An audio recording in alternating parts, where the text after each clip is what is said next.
basis. And I want to take a moment to tell you a little bit about who I am, what I believe, and why I spend every single day fighting like so many of you here, and it's nice to be amongst so many friends. It doesn't start in this country, and it doesn't even start with me. It starts with my parents 50 years ago in the former Soviet Union. They were born in that country. They lived a third of their lives there. And they saw firsthand the oppression, the fear, the lack of opportunity that defined the USSR. In 1973, they decided to leave there, seek a better life in another place, and that place was Canada. After 40 years of living behind the Iron Curtain, this country is where they voted for the first time, is where they voted for the first time in a free and democratic election. This is the country where they were able, for the first time, to feel safe in their community. And this is the country where they were free for the first time to speak their minds, worship who they chose, and make their own decisions about how to raise their children. And despite not speaking English as a first language, despite being from an ethnic and religious minority, and despite having to drive a taxi instead of being an engineer like he was in his home country, my father never complained about his new life in Canada. And despite having 2 kids to take care of, holding a job during the day, getting a degree by night, my mom remained extremely grateful to have come to this nation.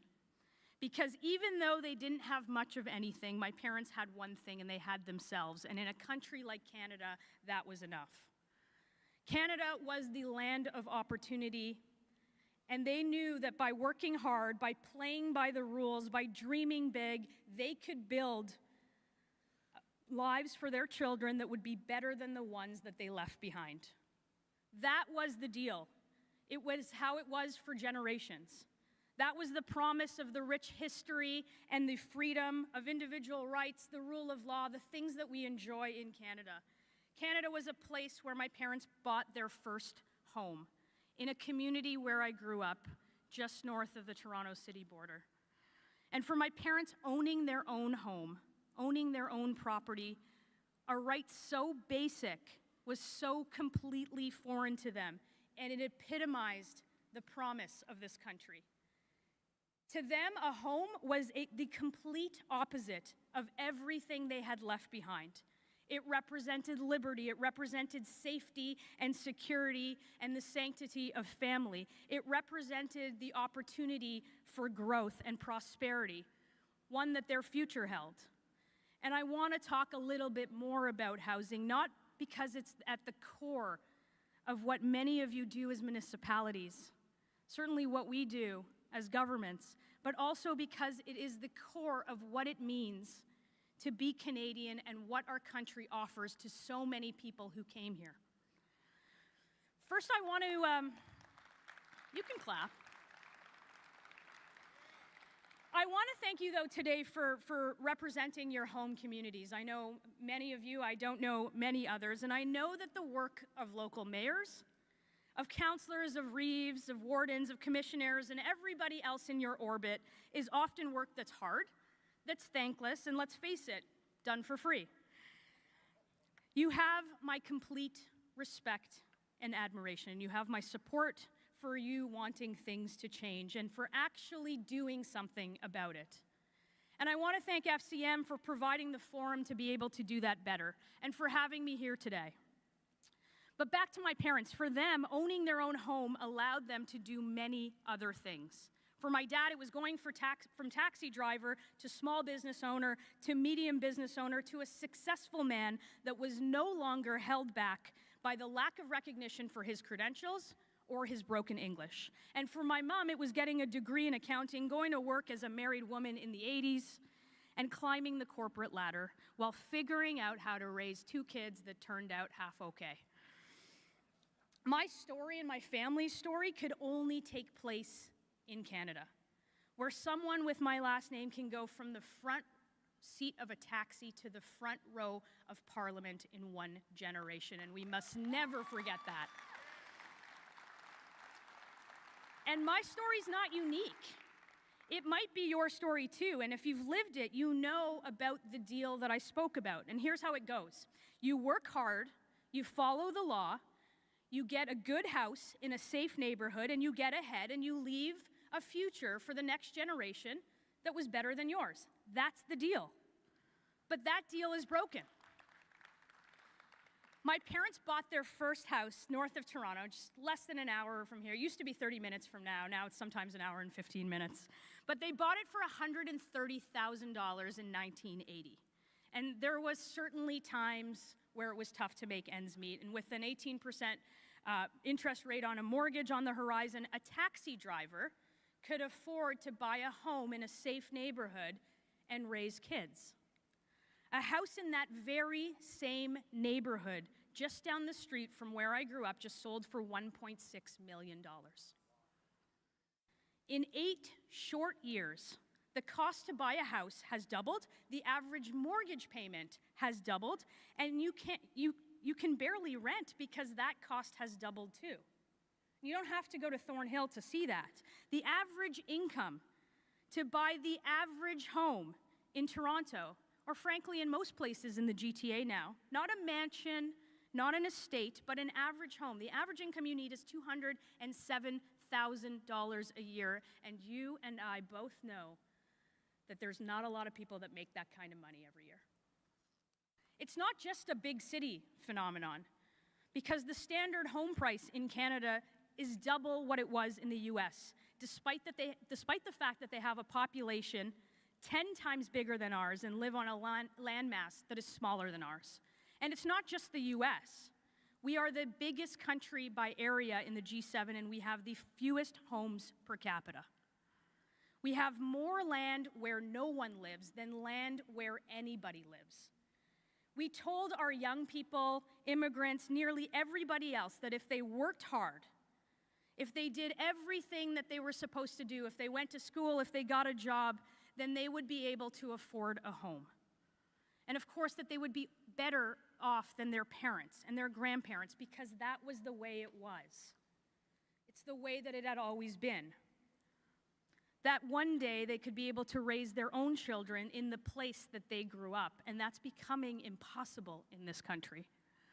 But no matter what they do, the dream of a place to live, a place to call their own, is slipping away. 9 out of 10 young people in this country do not believe that they will ever own a home. And that's not me saying that, that's what they're saying to the pollsters. And as the goalposts move farther and farther away, the dream seems harder and harder to attain. They're losing hope for the future. And when people can't afford a place to live, they can't afford to do anything else in this country. And I'm sure that you see that every day in your communities. I certainly see that. They can't go to school and get good grades. I've heard heartbreaking stories of students living in homeless shelters just so they can afford university tuition. They can't afford to feed themselves good, nutritious food. 1 in 5 Canadians are cutting back or going without just so they can make ends meet. 1.5 million Canadians ate in a food bank in this country in a single month. And people ask for medical assistance in dying not because they're sick, but because they're hungry. That's the situation in Canada. And they can't afford to do other things like the luxury of travel. For instance, 48% of people are cutting back on vacations as they face higher rents and higher mortgage payments.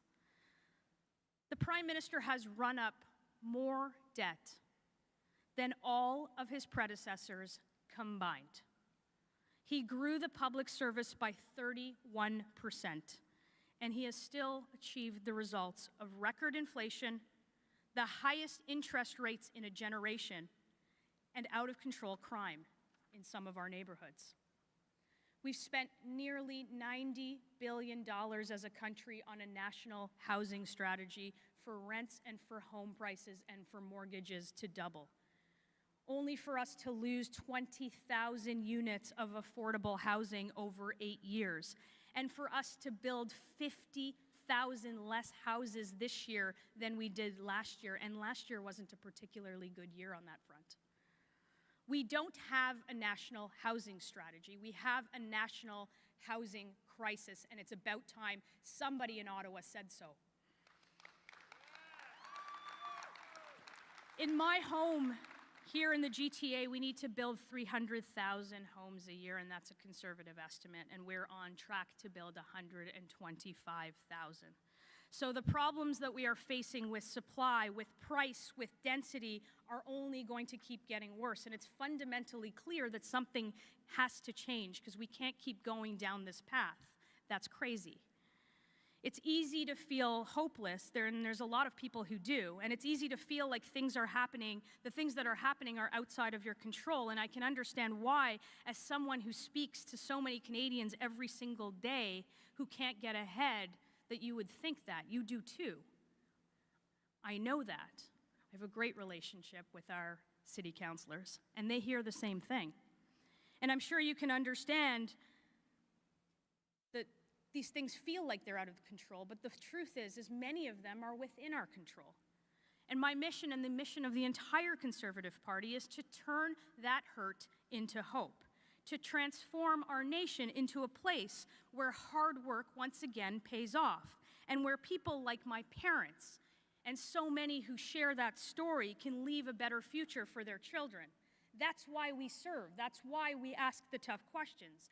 And looking around this room today, around this conference, you start to feel a sense of hope again, because I know that I'm surrounded by some of the best leaders in Canada who know their communities the best. They're dedicated to their communities, and they know that we can be doing better.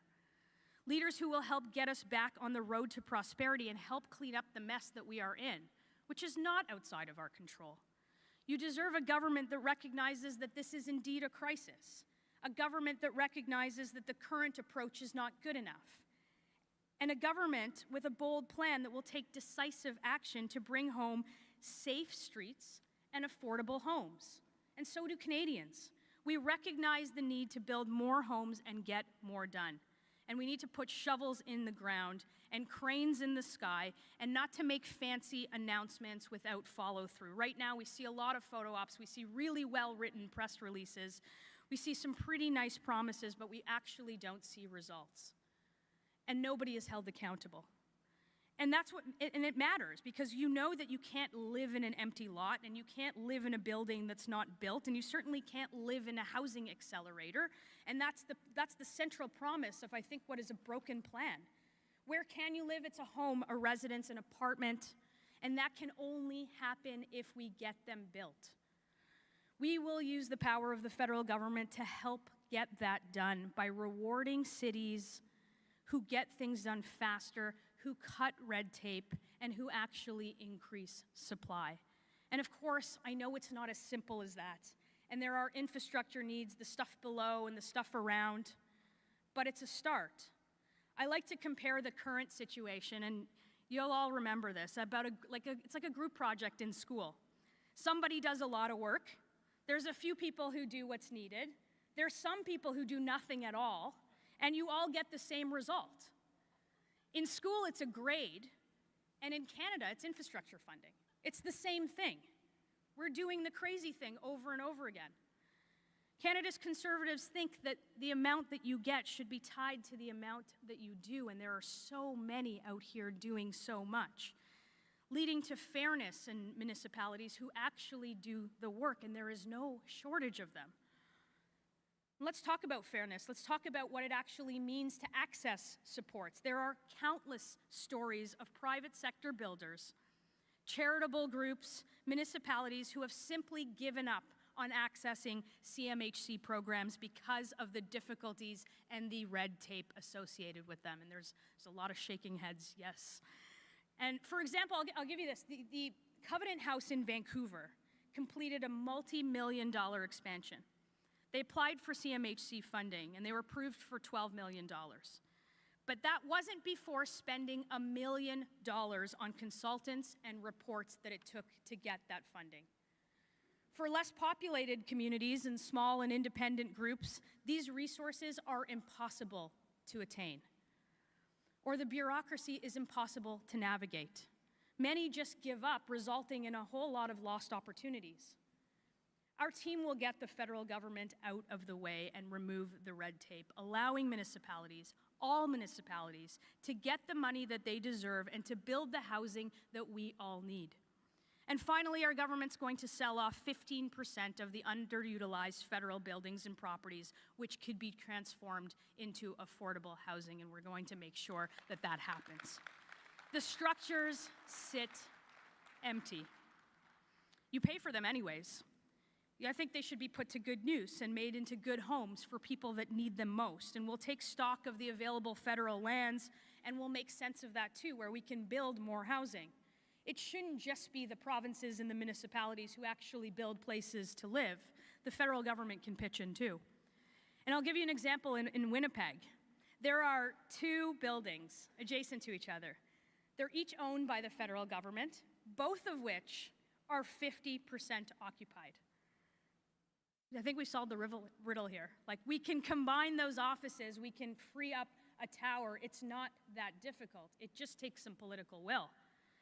And that's just the beginning of our plan. And rest assured, you're going to be hearing a lot more from us on housing and on many other issues that you're discussing here. And I look forward to speaking to many of you individually and get your feedback and ideas that will help shape our platform for the help that we all know we need and the help that is coming. And the job doesn't start when you're in opposition, and it starts now by being a credible alternative with a plan to the government that we have now and calling them out on their failures, their incompetence, and their ineptitude. And by providing hope to the millions of Canadians who are hurting right now. We're working, and we will continue to work for you and every day, and everybody who wants to work hard and get ahead and live the Canadian dream. It was true for my parents. It's going to be true for the next generation. It's going to be true for the generation after that, because that's how it's always been. We'll build a nation where it doesn't matter where you come from. It matters where you're going. It doesn't matter who you are, but what you can do. It doesn't matter if your name is Martin or Mohammed or Singh or Smith or Deng or Dubois. It doesn't matter what color your skin is, what language you speak, what your family looks like, if you pray on Friday, on Saturday, on Sunday, or not at all. Some people tell you that it is not possible and that we can't do it and that it's out of our hands and that no one can fix it. But I know that it's possible because we've lived it, because of the work that you do every single day. The government says that we should be happy with what we have and that you've never had it so good. That record inflation, that record home prices, and broken basic services are the best we can do. And Conservatives say that we can do better. On housing, on taxes, on the environment, on ethics, and just about on every other issue in Canada. And we will bring it home for hardworking Canadians, make hard work pay off again, and be the true voice of common sense for the common people that has been lost in Ottawa. You have my complete admiration for the work that you do day in and day out. And I want to thank you for your service and thank you for being here. And best of luck with this wonderful conference. Look forward to chatting.